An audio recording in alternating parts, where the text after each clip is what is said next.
Kerajaan-kerajaan Islam di Indonesia. Kerajaan-kerajaan Islam dikenal dengan sebutan kesultanan dan rajanya disebut sultan. Kesultanan Islam di Indonesia diperkirakan mulai lahir sejak abad ke-13 Masehi. Berikut ini akan dibahas beberapa kesultanan Islam yang ada di Indonesia. A. Kesultanan Samudera Pasai. Kesultanan Samudera Pasai berdiri antara tahun 1270 sampai 1275 Masehi. Letaknya di sebelah utara Perlak di daerah Lok Seumawe, sekarang pantai timur Aceh, dan berbatasan langsung dengan Selat Malaka. Sultan yang pernah memerintah Samudera Pasai antara lain adalah Sultan Malik as-Soleh, Sultan Malik at-Tahir, dan Sultan Mahmud Malik az-Zahir. Sumber sejarah Kesultanan Samudera Pasai antara lain diperoleh dari batu nisan Sultan Malik al-Saleh yang berangka tahun 696 Hijriah atau 1297 Masehi. Catatan Marco Polo, seorang pedagang dari Venesia, yang singgah di Perlak tahun 1292 Masehi, dan catatan Ibnu Batutah, seorang penjelajah dari Maroko, yang pernah singgah di Samudera Pasai tahun 1345 dan 1346 Masehi. Perekonomian masyarakat Samudera Pasai tergantung dari perdagangan. Letaknya yang berdekatan dengan Selat Malaka dimanfaatkan untuk kemajuan ekonomi. Banyak pedagang dari berbagai negara seperti Cina, Arab, Persia, Siam, Turki, Gujarat dan lainnya yang berlabuh di pelabuhan Samudera Pasai. Untuk itu, Samudera Pasai berusaha menyiapkan bandar-bandar sebagai pusat perdagangan. Kapal-kapal yang singgah dan melakukan bongkar muat harus membayar pajak. Adapun barang yang diperdagangkan adalah lada, sutra, dan kapur barus. Dalam bidang keagamaan, Ibnu Batutah menyebutkan bahwa Kesultanan Samudera Pasai dikunjungi oleh ulama dari Persia, Syria dan Isfahan. Ia juga menyebutkan bahwa Sultan Samudera Pasai sangat taat beragama dan menganut mazhab Syafi'i. Selain itu, Marco Polo menyebutkan bahwa masyarakat di daerah Perlak sebagian besar telah beragama Islam. Kesultanan Samudera Pasai mempunyai peran penting dalam penyebaran Islam di Asia Tenggara. Hal ini tampak pada upaya Samudera Pasai dalam menyebarkan Islam ke Malaka dan Patani.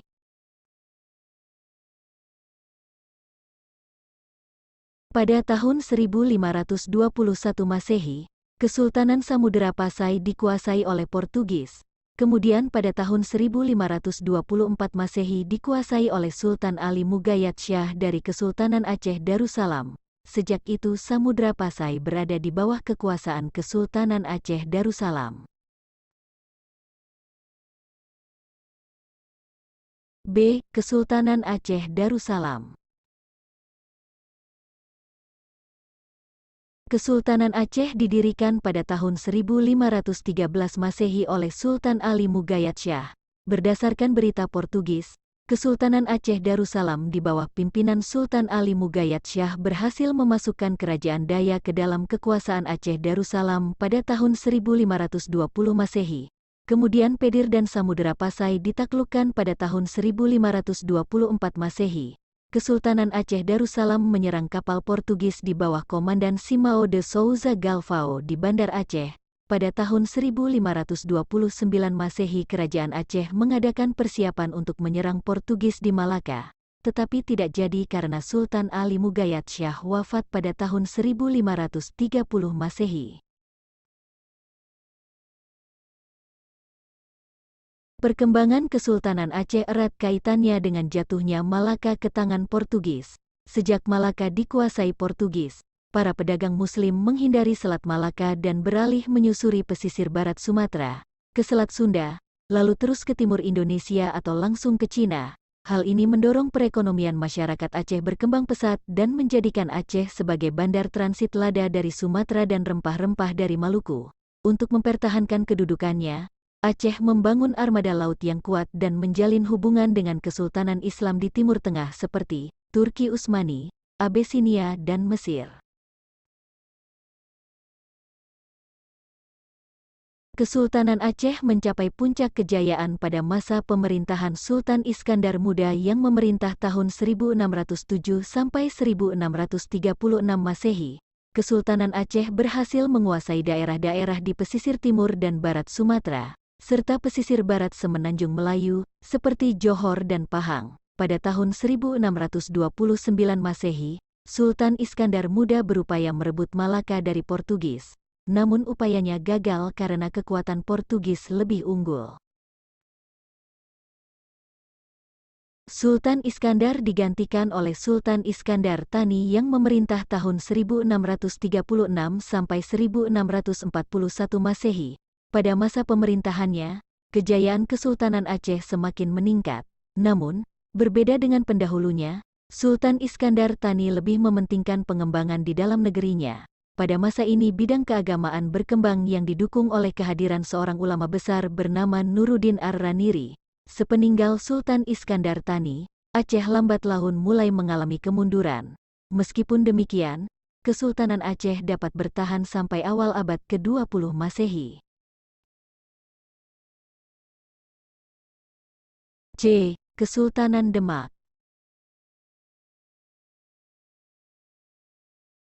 Kesultanan Demak merupakan kesultanan Islam pertama di Pulau Jawa. Kesultanan ini didirikan sekitar abad ke-15 Masehi oleh Raden Patah yang merupakan keturunan Raja Brawijaya V, raja terakhir dari Kerajaan Majapahit. Awalnya Demak merupakan wilayah dari Kerajaan Majapahit. Seiring dengan kemunduran Majapahit, Demak menjadi kawasan mandiri yang kemudian menjadi sebuah kesultanan. Wilayah-wilayah di pantai utara Jawa yang sudah menganut Islam berada di bawah pengaruh Demak. Pengaruh Kesultanan Demak kemudian meluas ke Sukadana, Kalimantan Selatan, Palembang, dan Jambi.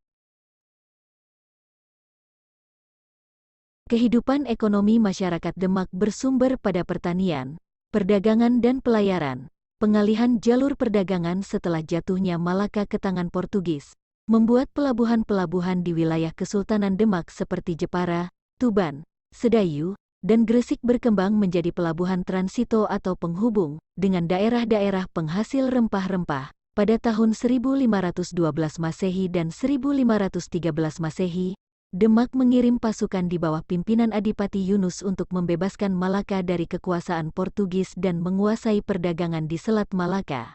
Namun upaya ini gagal karena kekuatan Portugis lebih unggul.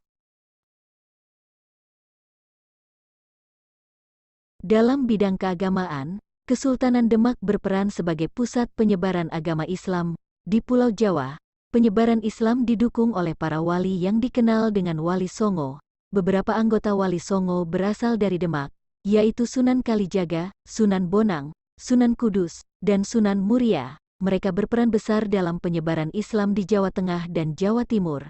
Kesultanan Demak juga berusaha menyebarkan Islam di luar Pulau Jawa seperti Maluku dan Kalimantan. Penyebaran Islam di Maluku dilakukan oleh Sunan Giri. Adapun di Kalimantan, penyebaran Islam dilakukan oleh seorang penghulu yang bernama Tunggang Pararangan.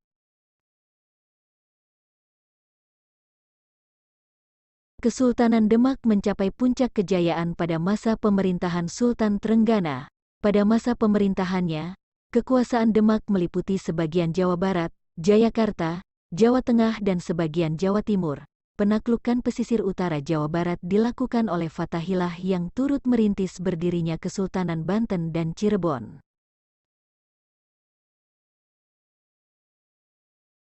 Setelah Sultan Trenggana wafat, Kesultanan Demak mengalami kemunduran. Salah satu penyebabnya adalah konflik dalam keluarga kesultanan yang memperebutkan tahta Demak. Konflik berakhir setelah Jaka Tingkir, Adipati Pajang sekaligus menantu Sultan Trenggono, meredam pemberontakan Arya Panangsang yang menginginkan tahta Demak. Jaka Tingkir kemudian memindahkan pusat pemerintahan Demak ke daerah Pajang.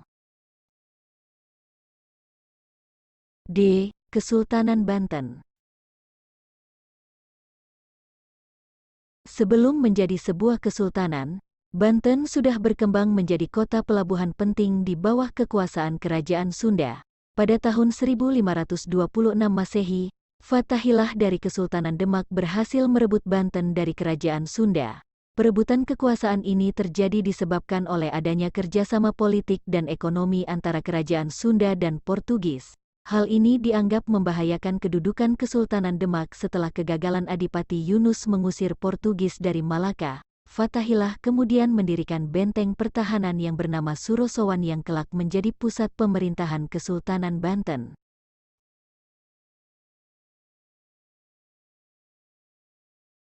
Selain membangun benteng pertahanan, Fathahillah juga mengembangkan Banten menjadi pusat perdagangan dan penyebaran agama Islam. Banten kemudian tumbuh menjadi kota perdagangan. Ketika Kesultanan Demak mengalami kemunduran, Banten akhirnya melepaskan diri dari pengaruh kekuasaan Demak.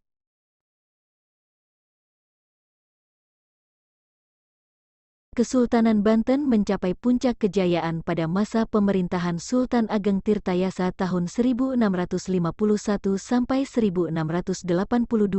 Pada masa pemerintahannya, perekonomian Banten semakin berkembang. Pedagang-pedagang asing seperti Arab, Gujarat, Persia, Turki, Cina, Jepang, dan Eropa berlabuh di Banten. Hal ini diketahui dari banyaknya temuan pecahan keramik dan benda-benda lainnya dari Cina, Jepang bahkan juga dari Eropa. Untuk mempertahankan kedudukan Banten sebagai salah satu pusat perdagangan, Sultan Ageng Tirtayasa bersikap tegas terhadap VOC Belanda. Ia tidak mau bekerja sama dan menolak kemauan VOC untuk menerapkan monopoli perdagangan. Kesultanan Banten mulai mengalami kemunduran sejak terjadi perselisihan antara Sultan Ageng Tirtayasa dengan puteranya Sultan Abu Nasr Abdul Qahar atau Sultan Haji. Sultan Haji cenderung mau berkompromi dengan VOC. Perbedaan sikap ini berubah menjadi perang saudara. Dengan bantuan VOC, Sultan Haji berhasil mengalahkan kekuasaan Sultan Ageng Tirtayasa. Setelah itu, Banten berada di bawah pengaruh VOC.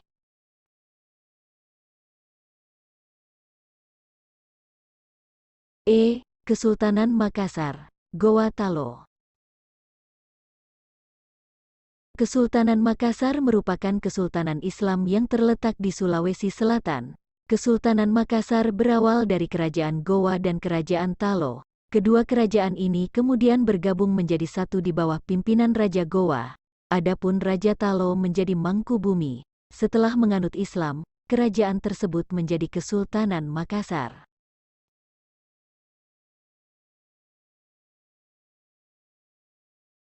Kesultanan Makassar kemudian berkembang menjadi pusat perdagangan di Indonesia bagian timur.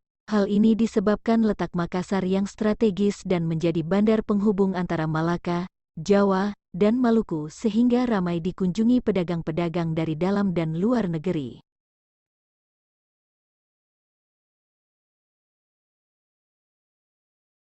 Kesultanan Makassar mencapai puncak kejayaan pada masa pemerintahan Sultan Hasanuddin tahun 1653 sampai 1669 Masehi. Ia berhasil membangun Makassar menjadi penguasa jalur perdagangan di wilayah Indonesia bagian timur.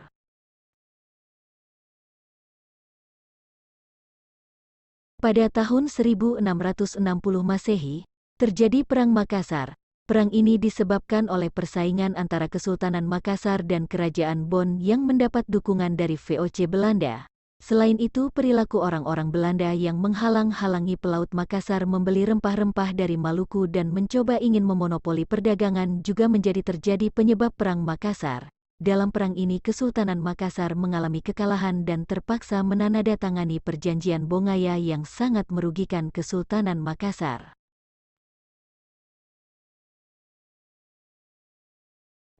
Kesultanan Mataram. Kesultanan Mataram merupakan kesultanan Islam yang didirikan oleh Sutawijaya pada tahun 1575 Masehi. Sutawijaya kemudian menjadi Sultan Mataram yang pertama dengan gelar Panembahan Senopati ing Alaga Sayyidin Panatagama. Sutawijaya kemudian digantikan oleh putranya yang bernama Mas Jolang yang memerintah tahun 1601 sampai 1613 Masehi. Mas Jolang kemudian digantikan oleh putranya Mas Rangsang yang memerintah tahun 1613 sampai 1645 Masehi. Mas Rangsang terkenal dengan nama Sultan Agung.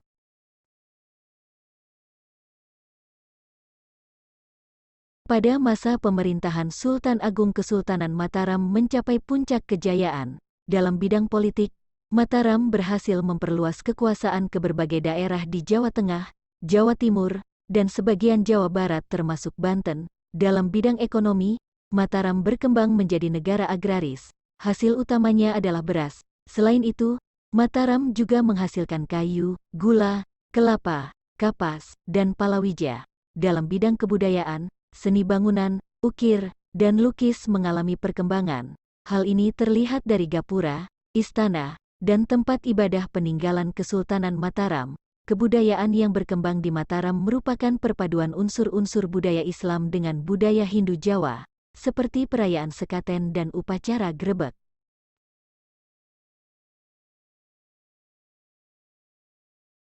Pada tahun 1645 Sultan Agung wafat dan dimakamkan di situs pemakaman di puncak bukit tertinggi di Imogiri, yang ia buat sebelumnya. Kerajaan Mataram kemudian dipimpin oleh puteranya Amangkurat ke-1 1647 sampai 1677 Masehi. Pada masa pemerintahannya Mataram mengalami kemunduran karena masuknya pengaruh Belanda. Kesempatan ini dimanfaatkan oleh Belanda untuk menguasai tanah Jawa yang subur. Belanda berhasil memecah belah Mataram. Pada tahun 1755 Masehi, dilakukan perjanjian Giyanti yang membagi kerajaan Mataram menjadi dua wilayah kerajaan, yaitu daerah Kesultanan Yogyakarta dan daerah Kasunanan Surakarta.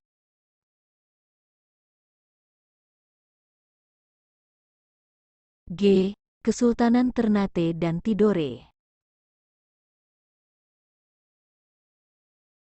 Masuknya Islam ke Maluku erat kaitannya dengan kegiatan perdagangan. Pada abad ke-15 Masehi, para pedagang dan ulama dari Malaka dan Jawa menyebarkan Islam di Maluku. Dari sini muncul 4 kesultanan Islam, yaitu Ternate, Tidore, Jailolo, dan Bacan. Pada saat kesultanan-kesultanan tersebut berkuasa, masyarakat Muslim di Maluku sudah menyebar sampai ke Banda, Hitu, Haruku, Makian, dan Halmahera.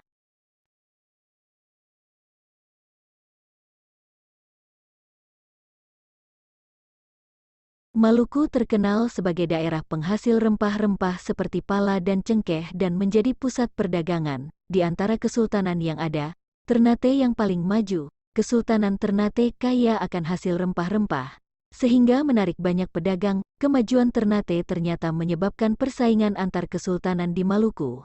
Akibatnya muncul dua persekutuan yang bersaing, yaitu Uli V yang dipimpin oleh Ternate dan Uli Siwa yang dipimpin oleh Tidore. Uli V terdiri atas 5 daerah, yaitu Ternate, Obi, Bacan, Seram, dan Ambon. Uli Siwa terdiri atas 9 daerah, yaitu Tidore, Jailolo, Makian, Susiu, dan pulau-pulau antara Halmahera sampai bagian barat Papua. Pada 1521 Masehi, Portugis memasuki Maluku dan bekerja sama dengan Ternate. Tidak lama kemudian Spanyol memasuki Maluku dan bekerja sama dengan Tidore. Kedatangan kedua bangsa Eropa tersebut makin memperuncing keadaan hingga terjadi perseteruan 4 pihak, yaitu Ternate Portugis dengan Tidore Spanyol. Perseteruan ini dapat diselesaikan melalui Perjanjian Saragossa. Berdasarkan isi perjanjian, Spanyol harus meninggalkan Maluku.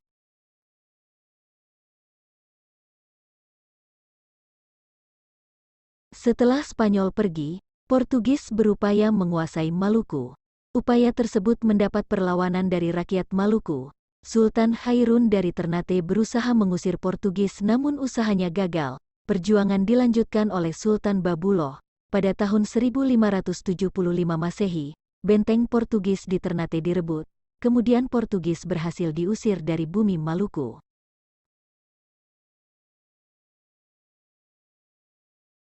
Bebasnya Maluku dari bangsa asing tidak berlangsung lama. Pada tahun 1605 Masehi, VOC Belanda menduduki Ambon dan berusaha menguasai Maluku. Belanda mendapat perlawanan sengit dari rakyat Maluku. Di antaranya adalah perlawanan yang dipimpin oleh Sultan Nuku dari Tidore.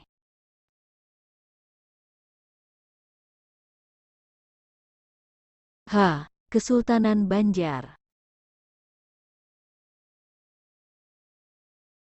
Pada awal abad ke-16 di Kalimantan Selatan terdapat 3 kerajaan, yaitu Nagara Dipa, Nagara Daha, dan Banjar. Raja Kerajaan Banjar bernama Raden Samudra. Ketika Nagara Daha menyerang Kerajaan Banjar, Raden Samudra meminta bantuan militer kepada Kesultanan Demak. Raden Samudra berjanji jika Kesultanan Demak membantu berperang melawan Nagara Daha, ia bersama seluruh rakyatnya akan masuk Islam. Demak memenuhi permintaan itu. Dengan bantuan Demak, Kerajaan Banjar menang melawan Nagara Daha. Sesuai dengan perjanjian, seluruh rakyat Banjar masuk Islam. Kemudian Raden Samudra dinobatkan oleh Sunan Kudus menjadi Sultan Banjar yang pertama dengan gelar Sultan Suryanullah atau Sultan Suryansyah. Ia memerintah pada tahun 1526 sampai 1545 Masehi.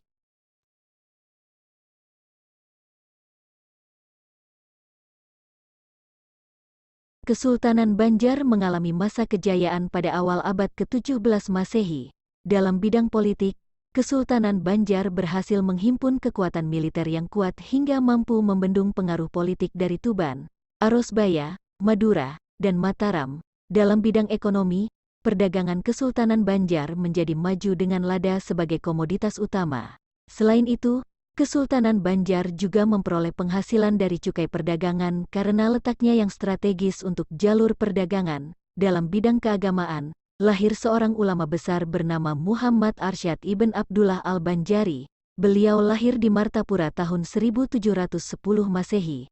Atas biaya Kesultanan Banjar, beliau pergi ke Mekah menuntut ilmu. Sekembalinya dari Mekah, beliau mengajarkan ilmu agama Islam dengan kitabnya yang terkenal Sabil al-Muhtadin.